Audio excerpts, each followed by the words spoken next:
সোনার পালঙ্কের ঘরে লিখে রেখেছিলেম দ্বারে, যাও পাখি বলো তারে, সে যেন ভোলে না মোরে।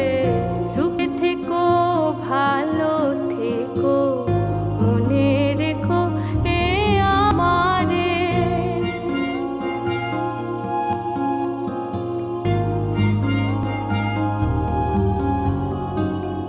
বুকের ভেতরে নোনা ব্যথা, চোখে